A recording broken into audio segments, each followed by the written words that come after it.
Okay, Neil. Well, let's touch on the weekend. In your post-match interview with Charlie, you were quite critical about. You said your side perhaps got too relaxed. I'm sure you've had time now to analyse the video. Where exactly do you think they went wrong? It's funny because I try not to say too much to the players after the game because you're full of emotion, and the data tells you that you probably only see 40% of what goes on subjectively at the time. And when you watch the game back, it was quite funny because we actually weren't as good as I thought in the first 30 minutes, and we were nowhere near as bad in the second half. And if you actually look at the game, the opposition had two clear-cut chances and scored them both. And other than that, that was it. And it's the occasion and the fact that you were 3-0 up and playing so well, and then all of a sudden 3-1 and 3-2 gets everybody so nervous. But actually, we were solid. They hardly opened us up. They had one long-range shot that went wide, and that was it. They never looked like scoring. But at the time, the nerves tell you that they might have. And that goes for everyone. You know, you guys as media, me as manager, the players, the fans, it spreads around everybody when actually we had all the best chances in the second half. I think we had like 3 or 4 clear-cut chances even in the second half. And in the first half, we didn't control the game as well as we normally do, but we were absolutely breathtaking on turnovers and, created all our chances with our speed of play. So, it's funny how when you watch it back, you see a different game. In many ways, is keeping your heads at 3-2 a kind of impressive trait to home in on, because it could have gone the other way, but they rode out that time and then got the fourth. If that's something that you appreciate. Yeah, I think, you have to show all different qualities because we're going to have loads of games this season where the opposition might be better than us and they've got more of the ball and we're under pressure, and, the resilience, the distances between our front players and our back players and stuff like that's going to be important. And in the game, all of them things were really, really good. And there's stuff we ironed out from pre-season. Like I say, so far we've conceded 4 goals. 2 of them have been set plays, 1 second phase, 1 direct. And 2 of them have been counter-attacks where we were a little bit too attacking. And, if we can iron them things out, I think teams haven't opened us up in general play. You've got a fun team to watch. I think that's going to be clear. Do you think your big thing will be keeping their feet on the ground, and keeping them grounded? No, I think results will do that. I think, we're going away to Sutton in a tough game. I think, the lads know how hard football is, and they know that although we were really good and clinical and went 3-0 up on Saturday and it seems like an easy ride, they know that the rest of the game wasn't. No, there's none of that. I think we're too long in the tooth to think that we're better than we are. What about Sutton on Saturday? Sorry, on Wednesday it is, isn't it? They've got 3 wins so far. What have you made of them? I hope it's not on Wednesday because we're going to turn up a day early. I'm going to re-ask that question. I'll start again. Saturday, Thursday, Friday. What about Sutton then on Tuesday? They've got 3 wins so far. What have you made of them and what you've managed to see of them?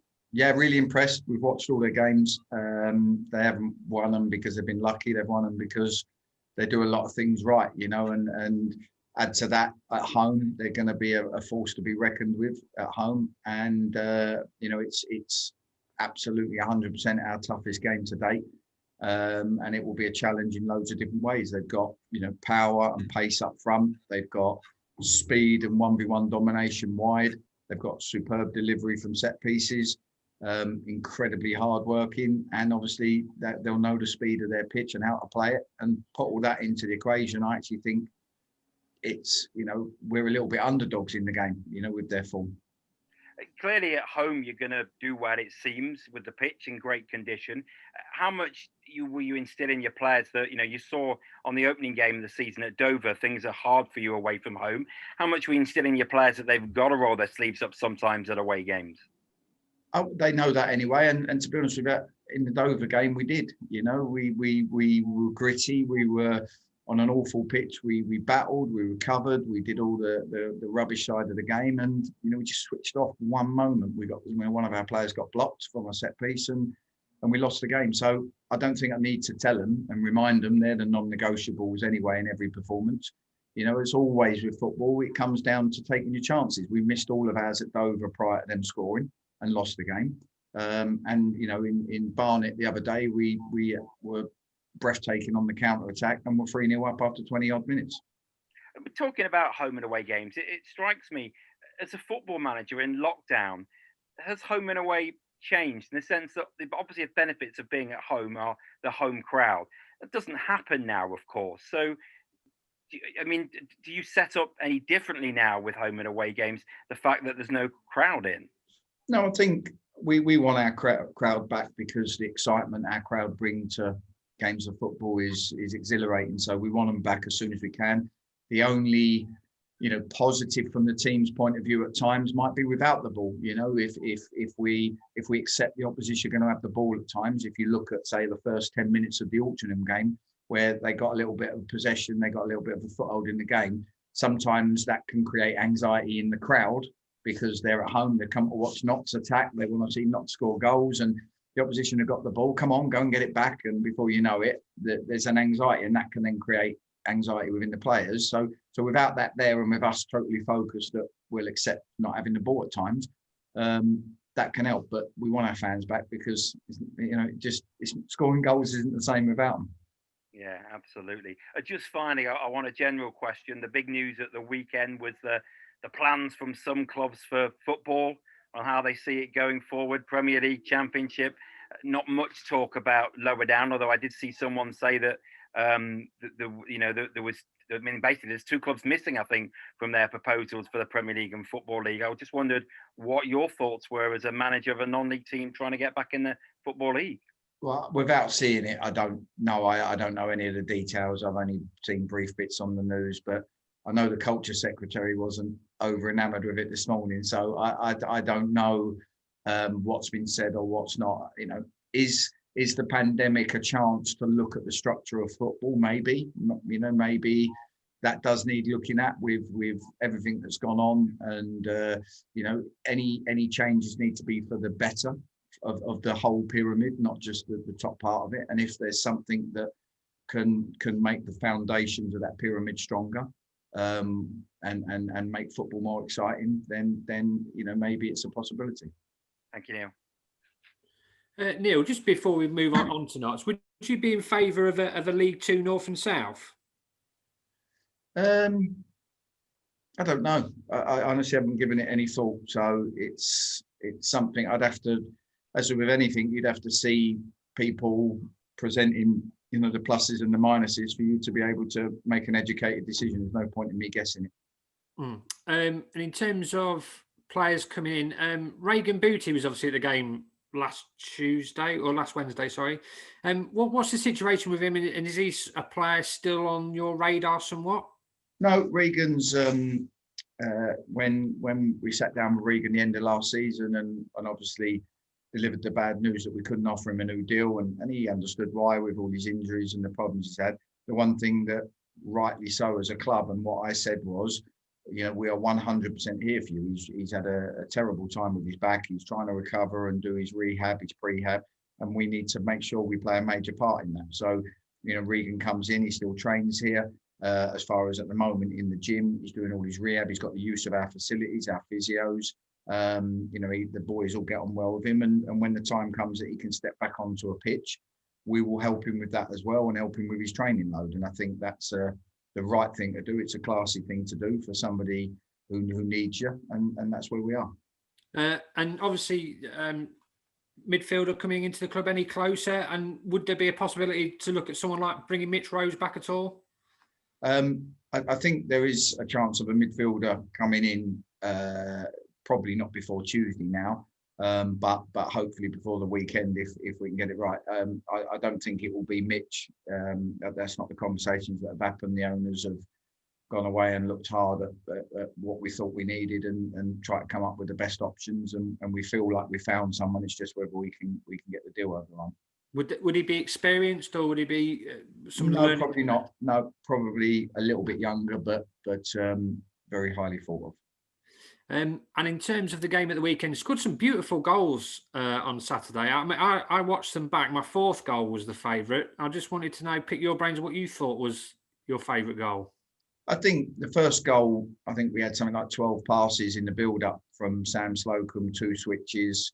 when you see the patterns of play that you work on in training ground come off and go into games, obviously as a coach, that's good and it's exciting. And I thought Callum's finish was sublime. The speed in which we attacked the second and the third goal was exhilarating. You know, we sprung and the first 3 or 4 passes we got in were at such a tempo that we'd gone before they had a chance to recover, and that's good. It's good to see that we can counter attack.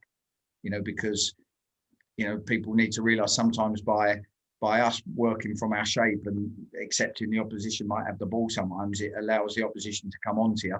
And when you've got in your armoury the ability to attack the way we have with that speed, it's a good thing to have. And what are you expecting from Sutton tomorrow night? I mean, what are the strengths? Really well organised. Matty Gray does a fantastic job. I think they've signed well, and I think they've got threats all over the pitch. You know, they're a massive threat from set plays. They've scored 2 or 3, I think, from set plays already.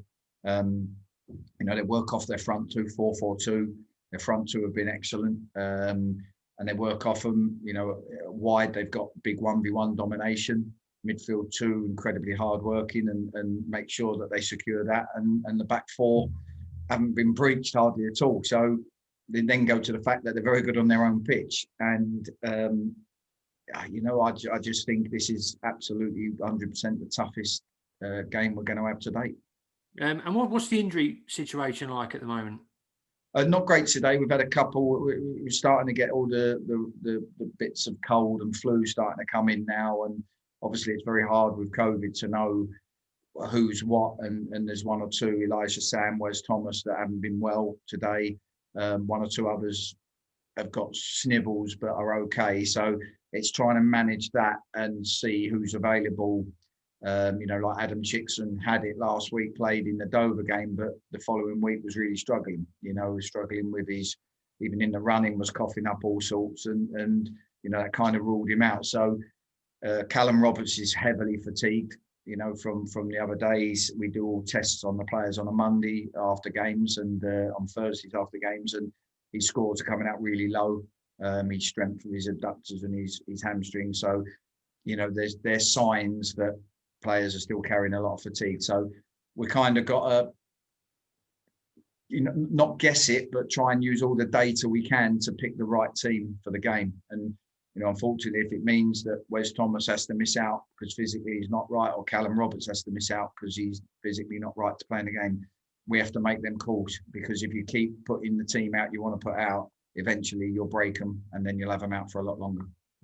Obviously with the sniffles and things like that, will those players have to undergo tests? Well, we've kept them away for today, and it's not just because they've got snivels, because most of us have got colds. I've had a cold. It's knowing the symptoms, obviously, of the cold. And the problem is, I think a lot of our players are that fit that if they did have COVID, the worrying thing is they would probably be asymptomatic in a lot of cases, because they're such fit boys with no underlying condition. So it is cold and flu season, and a lot of it's going around. I've had it, Marco, the physio's had it, a lot of us have had it, and we've socially distanced from the players and we've worn masks, but you can only do so much. We will check the players and their symptoms tomorrow. We've kept Elijah and Wes off today, and if we don't think that they're right tomorrow, by tomorrow they will not be joining up with the squad. And obviously, how long will you await to make a decision on Callum Roberts and whether he'll be fit enough to take part?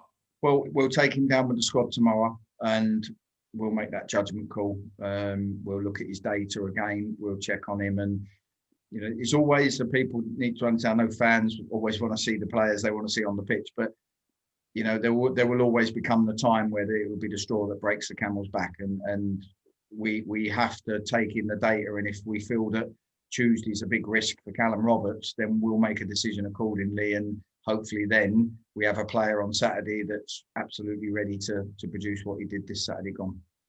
Brilliant, mate. Thank you. Cool. Hi, Neal. Just a few follow-up questions after what's already been asked, really. But of course, it's the first long midweek trip of the season of a handful. Now that there's a much slimmer squad at Notts County, have you changed preparations in any way for how you potentially did it last season with a bigger team? No.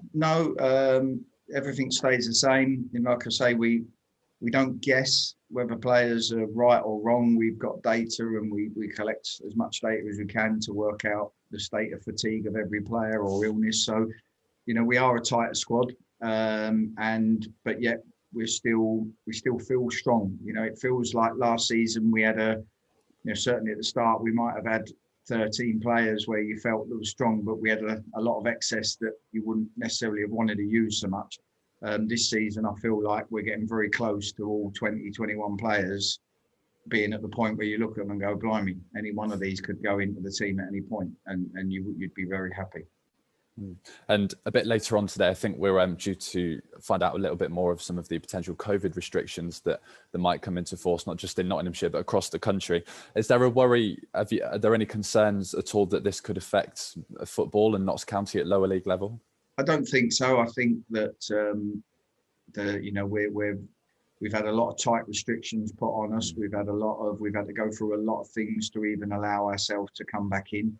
A lot of protocols in place. So I do think that we're in a position to manage it and be as safe as we can. We're going to keep some spare tests here and purchase some spare tests. So when them moments come where one or two, if there's any doubts, we can clarify it once and for all. So I think football's in a good place to be able to continue. Obviously, what it will affect is our lives in and around and outside of football, probably massively, including my own. And just finally, we mentioned it with Nick just before you came and sat down. But with the streaming service, it sounded like it went really well among the fans. How important is it to be able to bring the fans live Notts County coverage? I think the way we've gone about our streaming is really good. We've gone and sort of tried to be really professional and deliver an exceptional service with different camera views. And what we don't want to do is, and I don't think anyone should do this, is start charging people X amount of money to watch their team play, and knowing that then people are also supporting their club through a difficult time, but get to watch the game, but then not deliver a very good service. And I think it's really important that, we do. And as always with technical stuff, you're always going to have little glitches here or there that happens. But I think everybody should, certainly aspire to deliver an outstanding service that people want to pay for. And I think that's the direction we've headed in. So it's really good.